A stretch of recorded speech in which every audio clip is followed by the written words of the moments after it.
भगवान ने कह दिया था कौरवों से और पांडवों से, भैया एक तरफ हम रहेंगे, एक तरफ हमारी सेना रहेगी, और हम जिस तरफ रहेंगे अस्त्र शस्त्र कोई ग्रहण नहीं करेंगे, ज्यादा बोलोगे तो रथ पर हाँक सकते हैं बस। हाँ। अर्जुन बोले मुझे तो आपकी जरूरत है। अरे हम धनुष बाण भी नहीं चलाएंगे, अस्त्र। बोले नहीं, रथ तो चला लोगे, बस रथ चलाने वाला ही चाहिए। देखना इंद्रियों के न घोड़े भगे, उनमें हरदम ये संयम के कोड़े लगे। अपने रथ को सुमार्ग लगाते चलो, कृष्ण गोविंद गोपाल गाते चलो। रथ को हाँकने वाला ही तो चाहिए। अर्जुन ने वर्ण कर लिया कृष्ण का। और भीष्म कहते हैं जब मैं सेनापति बनकर कौरवों की सेना के आगे वाले रथ में आया और बिल्कुल सामने मैंने आपको अर्जुन के रथ पर सारथी के रूप में देखा, और मैंने यह भी देखा कि आपने प्रतिज्ञा की है कि मैं अस्त्र शस्त्र ग्रहण नहीं करूंगा, तो केशव मैंने भी प्रतिज्ञा कर ली कि आज जो हरिहीन शस्त्र गहाऊं, तो लाजू गंगा जननी को निशांतनु सुत ना कहा। मैंने भी प्रतिज्ञा कर ली, आज कृष्ण के हाथ में शस्त्र ग्रहण नहीं कराया तो मैं भी गंगा पुत्र नहीं, मैं भी शांतनु बिहारी नहीं। और भीष्म ने फिर बाणों की जो बौछार लगाई, भगवान कभी अर्जुन को देखे, कभी भीष्म को देखे, कभी अर्जुन को, कभी भीष्म को। अर्जुन का कवच टूट गया, बाजूबंद जो यहां बनते हैं वो टूटकर गिर पड़े, मुकुट कहीं गया, और बाणों की बौछार, एक बाण में से 50-50 बाण निकलते हैं। कन्हैया बोले अर्जुन कुछ कर भैया, ये बूढ़ा बाबा कमाल करता है, अरे देखो सही ये क्या कर रहा है। अर्जुन बोले भीष्म है इनका नाम, इनसे युद्ध करना कोई मजाक नहीं है केशव। और युद्ध करते करते भीष्म ने एक आध बाण तो गोविंद के चरणों की ओर भी पहुंचा दी। अरे मारता भाई, अरे कुछ कर अर्जुन। अर्जुन बोले क्या करूं। भीष्म ने जब बाणों की बौछार लगाई, अर्जुन एकदम भयभीत हो गए और बेचारे एकदम घबराने से लगे। मेरे गोविंद सारी प्रतिज्ञा भूल गए, सारथी का पद त्याग दिया, तुरंत रथ से नीचे कूद पड़े। सामने पड़ा था रथ का टूटा हुआ चक्का, उसी को गोविंद ने उठाया और जैसे भीष्म को मारने के लिए दौड़े, भीष्म ने अपने धनुष बाण फेंके और हाथ जोड़कर बोले मार डालो केशव, टुकड़े टुकड़े कर डालो मेरे, अब बिल्कुल परवाह नहीं है, लेकिन मेरी प्रतिज्ञा पूर्ण करने को तुमने अपनी प्रतिज्ञा तोड़ दी, यही तो मैं चाहता था। और आज वो हो गई। आज भीष्म रोते हुए गोविंद से बोले कि स्वनिगम अपहाय मत प्रतिज्ञा, मृतम अधिकर तुम अप्लुतो रथस्थ, धृतरथ चरणों भया चलग्गू, हरि महंतुमिमं गतोत्तरीय। क्या था मुझमें केशव, मेरी प्रतिज्ञा पूर्ण करने के लिए तुम अपनी प्रतिज्ञा तोड़कर उस रथ के चक्के को लेकर मुझे मारने दौड़े। उस समय ऐसा लग रहा था कृष्ण जैसे कोई सिंह किसी हाथी को मारने दौड़ता है। मतलब तुम सिंह थे तो हाथी से कम अपन भी नहीं थे, पर आप जब मारने मुझे दौड़े, और मैंने सुना है कि परमात्मा अपनी प्रतिज्ञा को त्याग दे तो पृथ्वी पर प्रलय हो सकता है, और पृथ्वी कांपने लगी। लिखा है चलग्गुहु, पृथ्वी कांपने लगी। तो आपका उत्तरी वस्त्र ये पटका कंधे से गिरा और उसने पृथ्वी पर गिरकर पृथ्वी को सांत्वना दी, देवी तुम्हें प्रलय में जाने की जरूरत नहीं, कांपने की जरूरत नहीं, ये तो भक्त की प्रतिज्ञा के लिए अपनी प्रतिज्ञा तोड़ी है, तुम्हें इसमें डरने की जरूरत नहीं है। अब आप जैसा महापुरुष तो जितने दिन रहे अच्छा है ना, हमारे लिए भी, पांडवों के लिए भी। भीष्म बोले अब जीने की तमन्ना नहीं है, इतना सुंदर अवसर कब मिलेगा। देहांत काले तुम सामने हो, बंसी बजाते मन को लुभाते, यही गीत गाते मैं तन नाथ त्यागूं, गोविंद दामोदर माधवे। अब जीकर करूंगा क्या? इतना तो करना स्वामी, जब प्राण तन से निकले, गोविंद नाम लेकर जब प्राण तन से निकले। श्री गंगा जी का तट हो, यमुना का बंसी बट हो, मेरा सामरा निकट हो, जब प्राण तन से निकले। पीतांबरी कसी हो, मुखड़े पे कुछ हंसी हो, छवि मन में ये बसी हो, जब प्राण तन से निकले। जीकर करूंगा क्या? घनश्याम जल्दी आना, नहीं हमको भूल जाना, मुरली की धुन सुनाना, जब प्राण तन से निकले। आपकी झांकी को देखते देखते प्राण निकल जाएं, इससे सुंदर मौत कोई हो सकती है?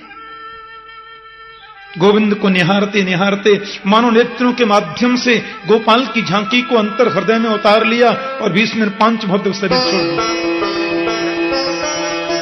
पांचभौतिक देह का परित्याग कर दिया। पांडव बहुत रोए। कृष्ण बोले क्यों? ये महापुरुष थे, राज्य गद्दी उनको मिली है, भीष्म के संस्कार हुए, गोविंद द्वारिका पधारे और फिर परीक्षित महाराज का जन्म हुआ। ऋषि बोले कैसे, जरा बताइए। गए तो सूत जी बोले अब ये तो मैं सवेरे 9 बजे से बताऊंगा। बोलिए श्री बाल कृष्ण लाल की जय, श्रीमद् भागवत महापुराण की जय, श्री श्री कात्यायनी माता की जय, श्री सद्गुरुदेव महाराज की जय, राजा रामचंद्र भगवान की जय। जय जय श्री राधे द्वारिकाधीश की जय।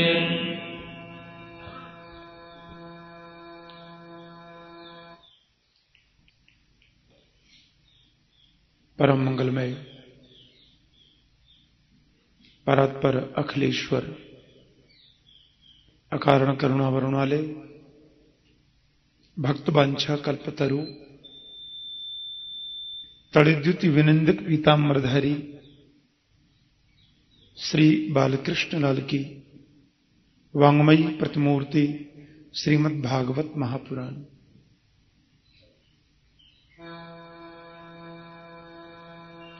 मंच पर आसीन परम पूज्य संत स्वामी विद्यानंद जी महाराज, भक्त वृंद, भगवत चरणानुरागी स्नेही जन, माता और बहनें, गोविंद की कृपा से, माता की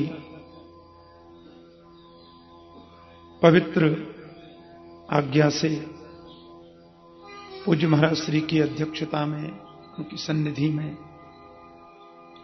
भागवत कथा ज्ञान यज्ञ सप्ताह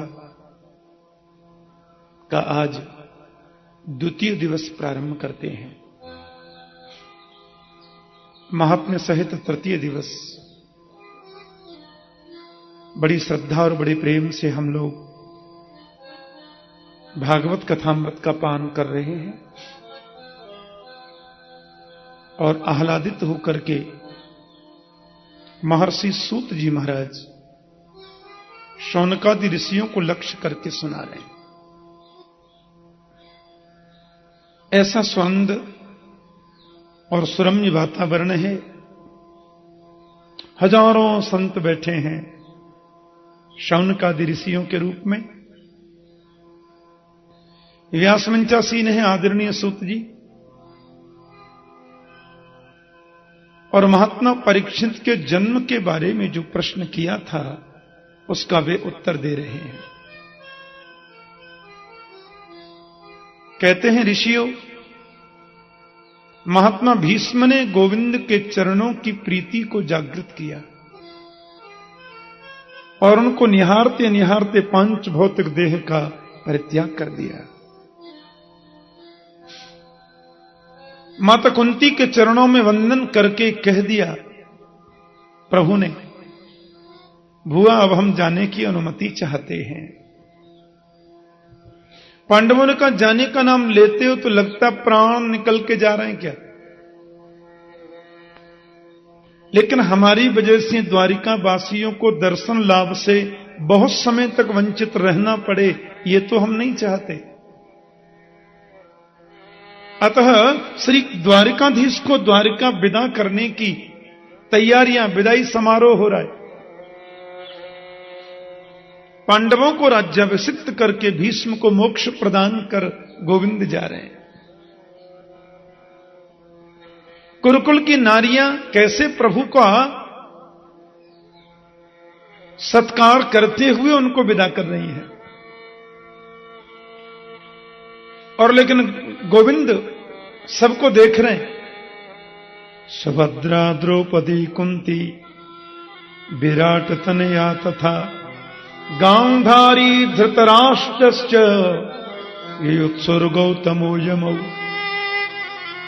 भगवान को विदा करने में जो सबसे आगे लोग हैं उनका नाम बता रहे हैं। सुभद्रा, द्रौपदी, कुंती, विराट तनया तथा गांधारी धृतराष्ट्रश्च युत्सुर गौतमो यमौ।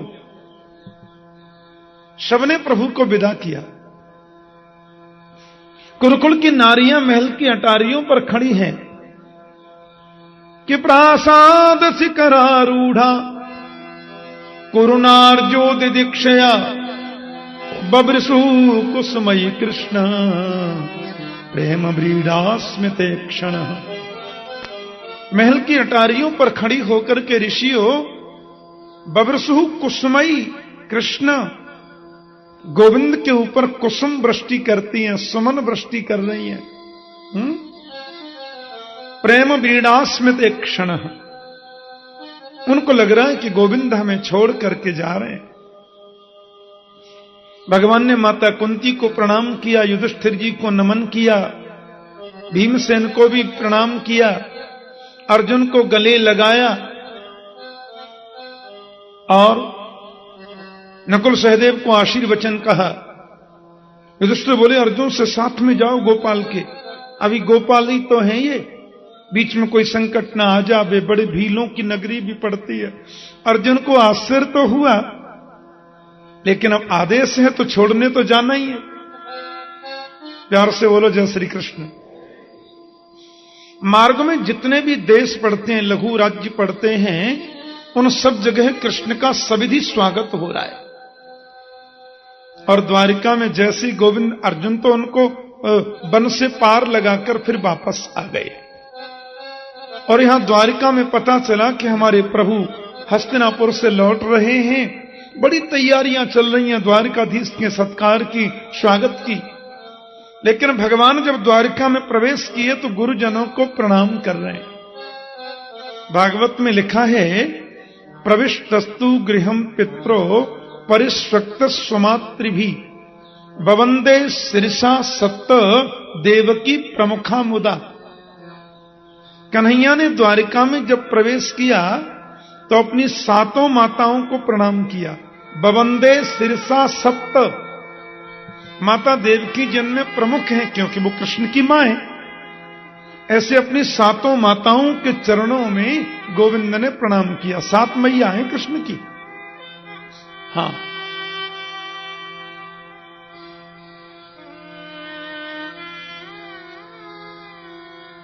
उनमें सबसे छोटी है देवकी।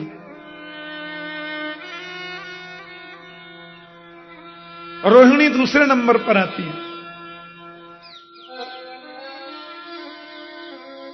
प्रभु ने सबके चरणों में प्रणाम किया। माताओं ने गोविंद को उठाकर गले से लगाया।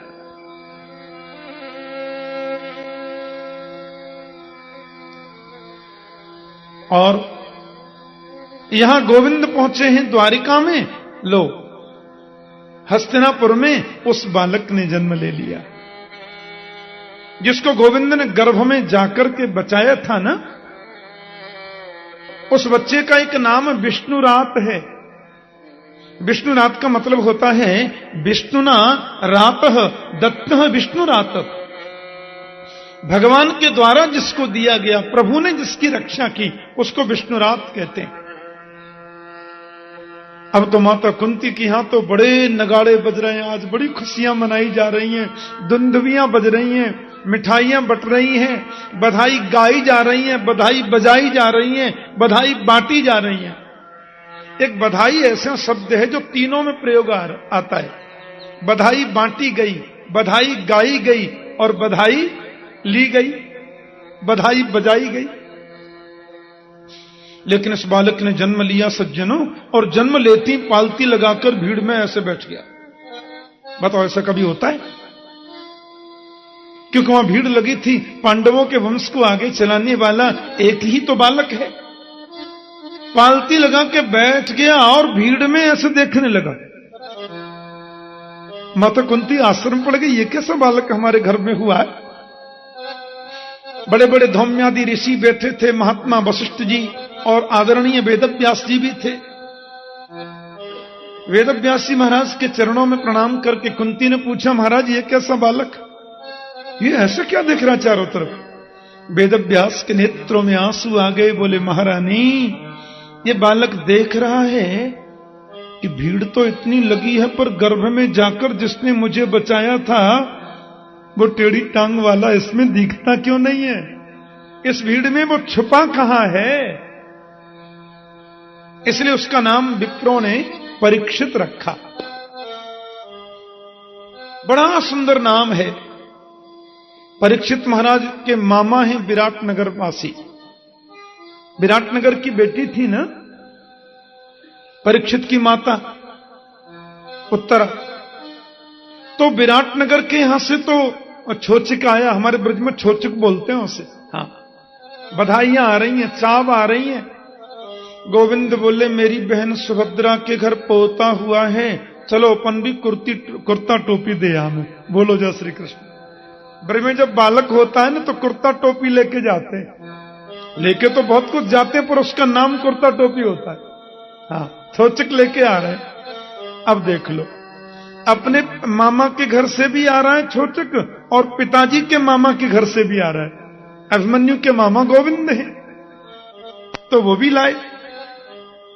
अभिमन्यु उत्तरा के पुत्र हैं, ये सुभद्रा के पुत्र हैं, उत्तरा के पति हैं।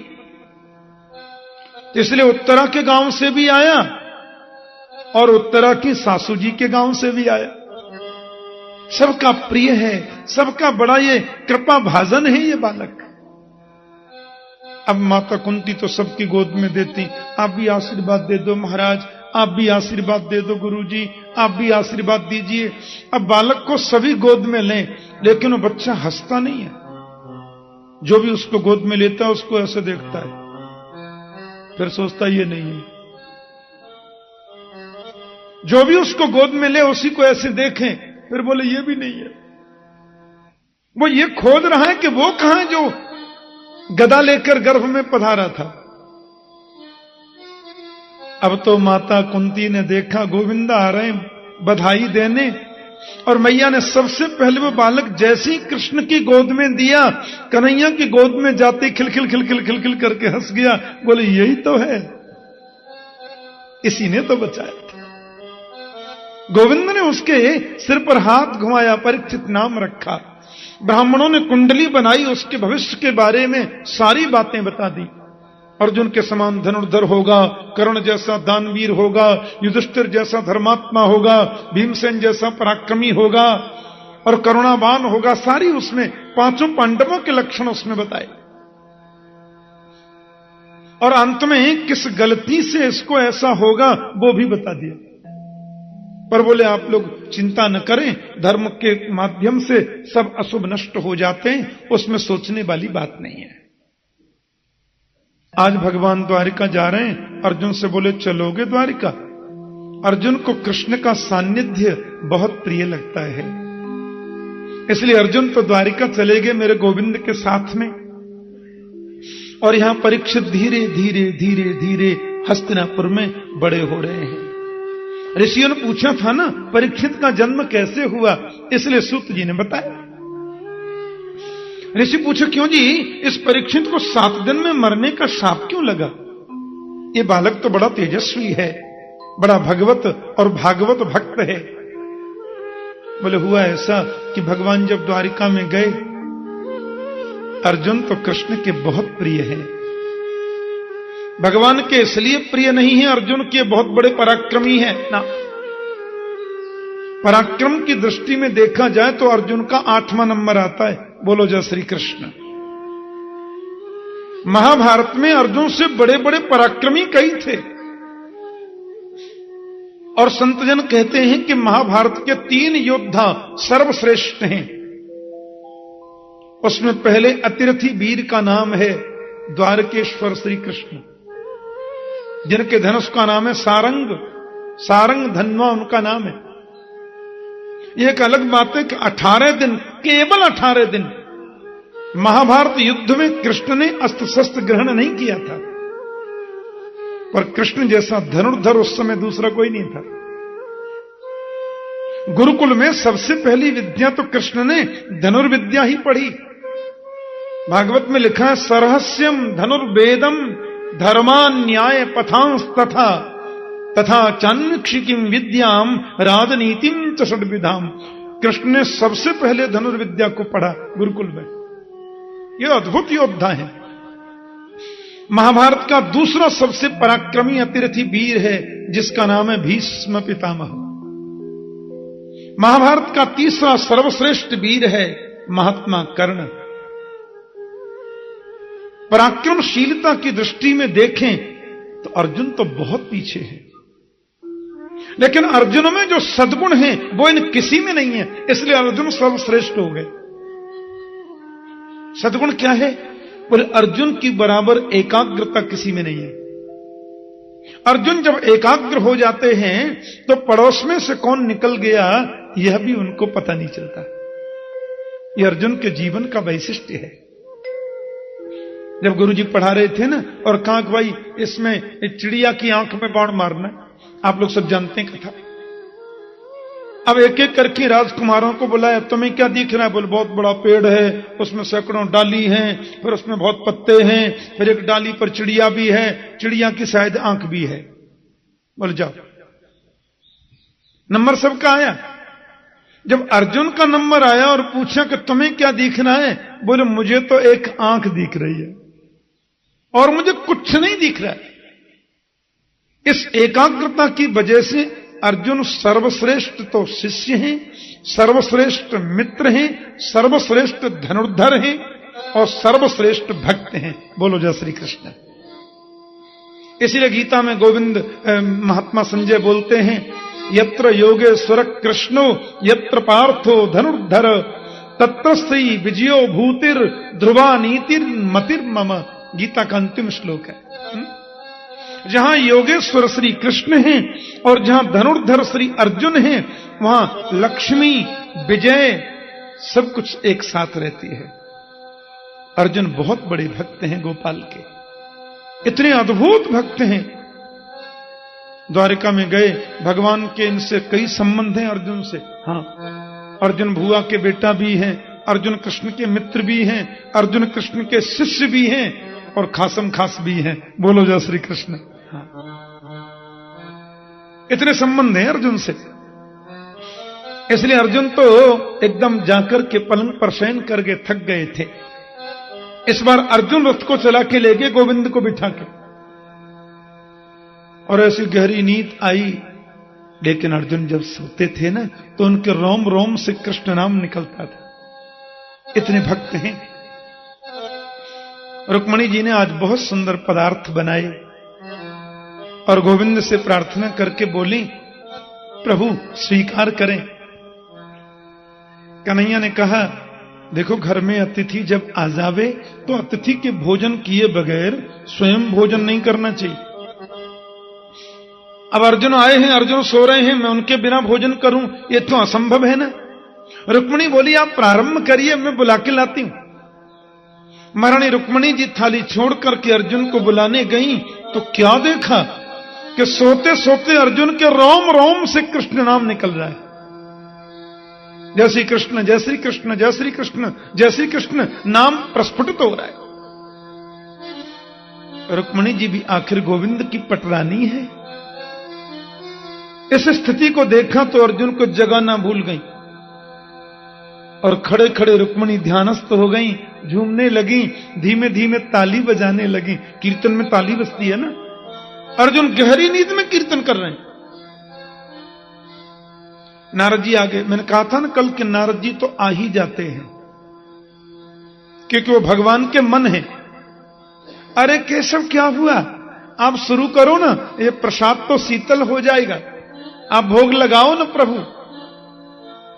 भगवान का घर में अतिथि आवे तो भोजन नहीं करना चाहिए, अतिथि के बगैर अपन कैसे कर सकते हैं। नारद जी बोले आप शुरू करिए, मैं जाता हूं अतिथि को जगाने।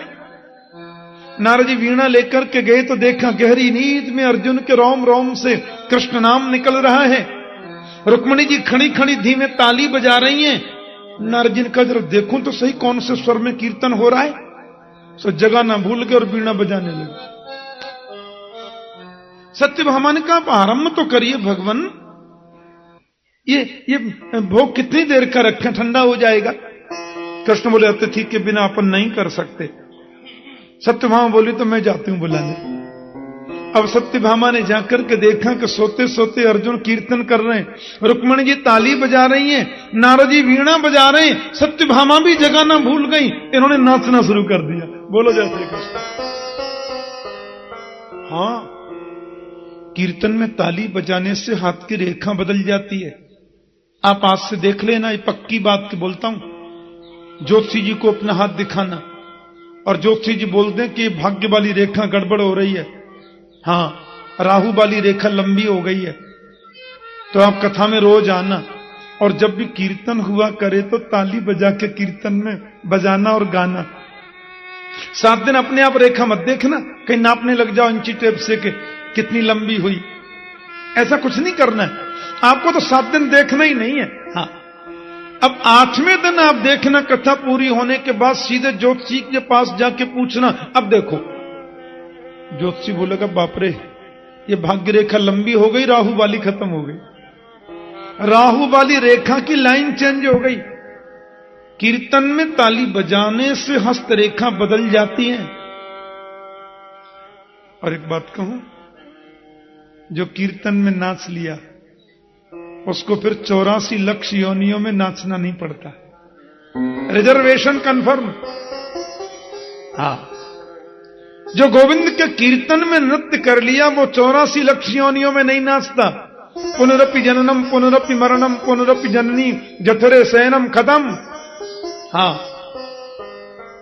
और बैंड बाजे के सामने बेटे की शादी में जो नाच लिया उसको 84 लाख योनि में नाचने से कोई रोक नहीं सकता। वो नाचता ही रहेगा, खूब नाचो, बार बार आओ, बार बार जाओ, बार बार नाचो। भागवत में लिखा है कभी गाने का मन करे तो गोविंद के लिए गाओ, कभी रोने का मन करे तो प्यारे कन्हैया की याद में 2 आंसू बहा लो, कभी हंसने का मन करे ना मेरे गोपाल की सुंदर चपल बाल लीला सुन सुनकर खूब हंस लो। उनकी लीला अब आप सुनेंगे, 5वें दिन से रसगुल्ला की कथा आ जाएगी ना, कैसी कैसी लीला करते हैं गोपाल हैं। कभी हंसने का मन करे तो हंस लो। हाँ, और भागवत में लिखा है कभी रूठने का मन करे तो गोविंद से ही रूठ लो। बोलो जय श्री कृष्ण। हाँ, भक्त उनसे रूठते भी रहते हैं। हाँ, कभी तकरार भी कर लेते हैं भक्त लोग मीठी भगवान से। नरसिंह मेहता की जो गुजरात में कविताएं हैं, उन कविताओं में नरसिंह मेहता ने जो जो गाली सुनाई है कन्हैया को, हाँ खूब गाली सुनाई। प्यार में सब होता है, प्रेम हो गया ना गोविंद से। तो अर्जुन इतने तन्मय हैं कि सोते सोते कीर्तन कर रहे हैं और सत्यभामा जी तो नृत्य करने लगी। कन्हैया बोले जो अंदर जाता है लौट के आता ही नहीं, और सब बोल के जाते हैं भोजन ठंडा हो रहा है, हमारी परवाह किसी को नहीं। अंदर जाकर के गोविंद ने देखा तो वहां तो कीर्तन स्वर लहरी चल रही है, अर्जुन सो रहे हैं। सोते सोते कीर्तन चल रहा, रुक्मणी ताली बजा रही है, नारद जी वीणा बजा रहे हैं, सत्यभामा जी नृत्य कर रही हैं। मेरे गोविंद की आंखों से आंसू बह चले और प्रभु ने आकर के अर्जुन के चरण दबाना शुरू कर दिया।